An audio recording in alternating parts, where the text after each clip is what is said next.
مردم بیدار نمیشن. ببین قضیه تونس و مصر از چی وجود اومد؟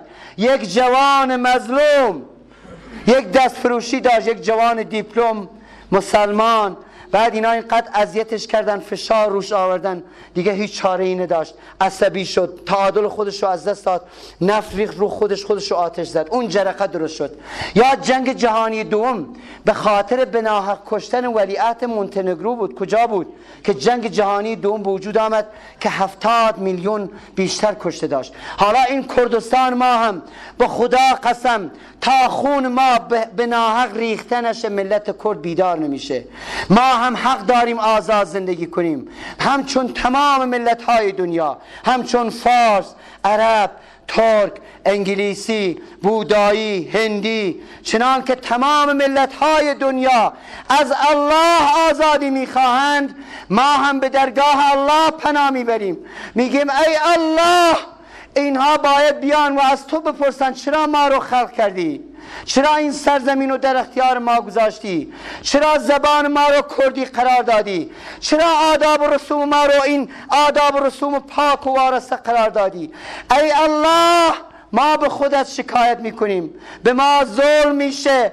آقای خامنه ای از ملت اهل سنت مصر پشتیبانی میکنه، افتخار میکنه. زمانی افتخار میکرد که شاگرد مکتب امام شهید سید قطب بوده و کتاباشو ترجمه میکرد.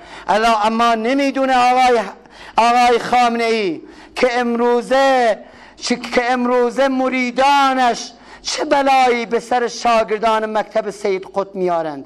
نمیدانه وقتی به کردستان آمد از وحدت و برادری و بازگشت به اسلام صحبت میکرد، از اهل سنت تعریف و تمجید میکرد، از سید قطب تعریف و تمجید میکرد. حالا نمیذارن ما بریم پیش آقای خامنه ای بگیم ای آقای خامنه ای مسئولی به خدا، روز قیامت باید جوابگو باشید. شما اسم خودتو گذاشتید ولی امر مسلمین تهران و ام القرای مسلمین نام نهاده ای. هر ظلمی که به ما بره به خدا شما مسئولید. آقای خامنه ای بیا ببین چه بلایی به سر ما میارن. شما از مسلمانان مصر پشتیبانی میکنید، ما برادران خواهران اونا هستیم. شما که از غزه پشتیبانی میکنید، غزه اهل سنتن. اگر اونا دورن ما نزدیکیم. اگر اونا به خاطر حفظ حرمت و آب و خاک کشته ندادن، ما هزاران جوان کشته دادیم.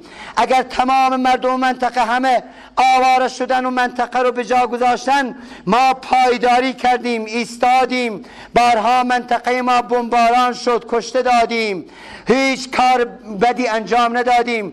پاکترین و سالمترین نقطه ایران این منطقه ماست. ولی آقای خامنه ای بیا نگاه کن، با نام اسلام ناب، با نام تو، با نام خمینی کبیر، با نام امام زمان، ببین چه بلایی به سر ما میارن. 3 سال پیش به اینجا حمله کردن، به خدا چنان اهانتی میکردن به زنان ما که هرگز اسرائیلی ها اون اهانت رو به زنان فلسطینی نمیکردن.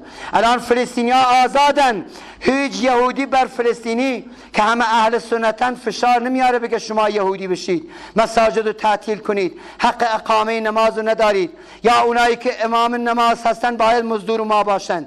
ولی اینا میگن تا کسی ولایت فقیر رو قبول نکنه، مزدور ما نباشه، به امر ما رفتار نکنه، حق نداره اقامه نماز کنه. آخر ما مخلوق اللهیم، بنده اللهیم، بنده شما که نیستیم. بس کنید، دست بکشید، رفیقهای خودتون رو ببینید. به خدا ظلم و ستم پایدار نیست. به خدا ما هم هرگز حاضر نیستیم ظلم و ستم رو قبول کنیم. دیگه دست از جنایت و ظلم و ستم و فشار بردارید، دیگه بس است. به خدا ما مرگ و ریختن خونمون و شهادت و ترجیح میدهیم بر این زندگی. حالا رفتن اونجا پیشا پیش هیچ مدرک و سندی به دست نیاوردن، میگن آره اینا وهابی ها بودن. ای روتان سیاه، ای دروغگوها، هر کسی که مزدور شما نباشه، دیندار باشه، صادقانه تبعیت از سنت رسول الله کنه، برچسب وهابی رو بهش نسبت میدین. ای روی دروغگو سیاه، روی ظالم سیاه، روی تفرقه اندازیا، روی اون کسانی که با نام محمد، با نام الله، با نام علی، با نام حسین مردم رو از دین خدا دور میکنند، تفرقه درست میکنند، مردم رو به جان هم میاندازند. روی همه اونها سیا دست بردارید، دست بردارید دیگه. الان مرتب اسم دادن کیو کیو کیو کی. چرا؟ چون اینا مزدور رژیم نیستن. اگر شما با حکام عرب و ترک و کی مشکل دارید، چرا چوب اونا رو بستر ما میشکنید؟ گناه ما چیه؟ ما کردها چه گناهی کرده ایم آخر؟